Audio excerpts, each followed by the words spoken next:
Hola a todas y todos, ¿cómo están? Espero que se encuentren muy bien. En esta cápsula constitucional realizada en conjunto con la Fundación Pro Bono, vamos a entrar a contestar las siguientes preguntas. ¿Qué es una constitución y cuál es su importancia? En primer lugar, podemos definir a la constitución como la decisión política más importante que podemos nosotros adoptar como sociedad. Es la ley de leyes, porque justamente va a entrar a definir qué es lo que somos como comunidad política, cuáles son las bases de nuestra sociedad y cómo nosotros vamos a cuidar y a proteger estas bases. En general, cuando preguntamos qué es una constitución, la respuesta siempre va a ser es la ley o el cuerpo normativo más importante de un país. Y para entender por qué efectivamente es así, vamos a referirnos a grandes rasgos a la pirámide de Kelsen y al principio de supremacía constitucional. La pirámide de Kelsen lo que hace es ordenar las normas de un país según su importancia o relevancia. Y justamente ubica a la Constitución en la cúspide de la pirámide, es decir, en el lugar más importante. Y posteriormente le siguen más abajo las demás normas que se ordenan según la relevancia que éstas tengan.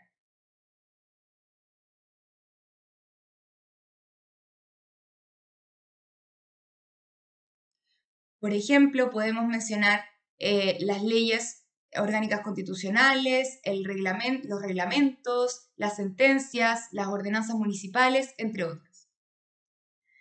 Y esta pirámide nos permite entonces graficar o entender de una forma más práctica el principio de supremacía constitucional, el cual establece que cada una de las normas de un país deberá siempre dictarse y estar acorde a las disposiciones que se contengan en nuestra Constitución.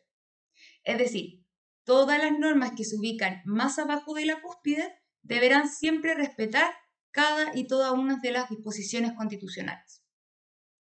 Y esto nos permite entonces concluir dos cosas.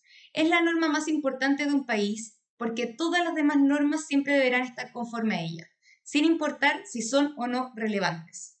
Y en segundo lugar, también porque nos permite apreciar entonces cómo la Constitución está presente en nuestro día a día. Por ejemplo, si transito en la vía pública a través de la ley de tránsito, si es que pago un impuesto, si es que adquiero un bien o servicio, o si someto la resolución de un conflicto a el conocimiento de los tribunales de justicia. También afecta, en este sentido, todas las decisiones que tomemos nosotros como individuos, como las que mencionamos, o inclusive que tengan relevancia social, como por ejemplo un plebiscito.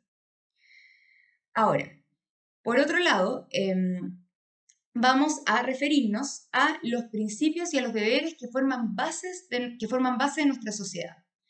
Por ejemplo, en relación a los principios, la Constitución establece que el núcleo fundamental de la sociedad es la familia, que el deber del Estado será velar por el bien común. Esto implica que el Estado deberá resguardar nuestra legislación nacional y también sus limitantes. Por otro lado, también que en Chile es un Estado de carácter unitario, lo que implica que nuestra legislación se une en una totalidad en pos del territorio, a distinción de los estados federales, ¿cierto?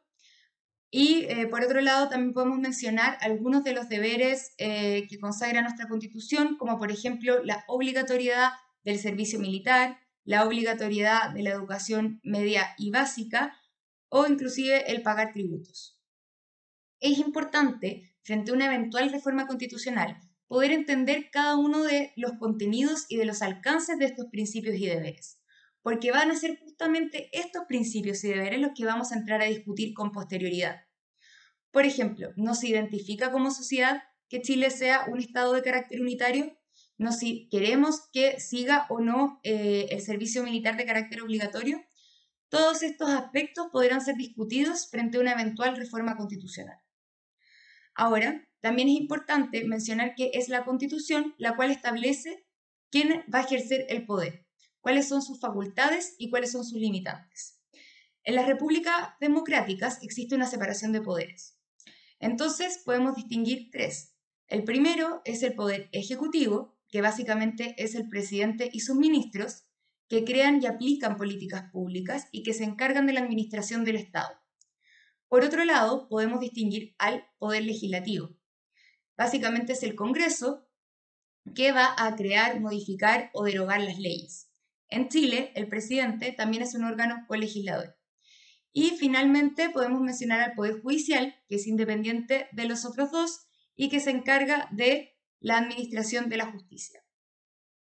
Como bien dijimos, es la Constitución la cual establece los límites al poder. Y para eso necesariamente debemos referirnos a los derechos fundamentales.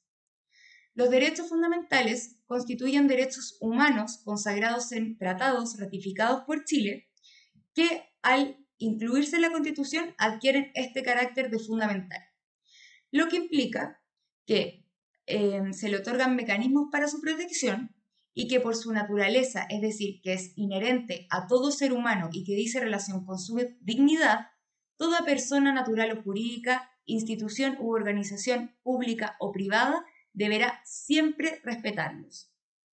Por ejemplo, podemos mencionar un derecho fundamental de carácter individual, como el derecho a la vida, o un derecho fundamental de carácter colectivo, como la salud o la educación.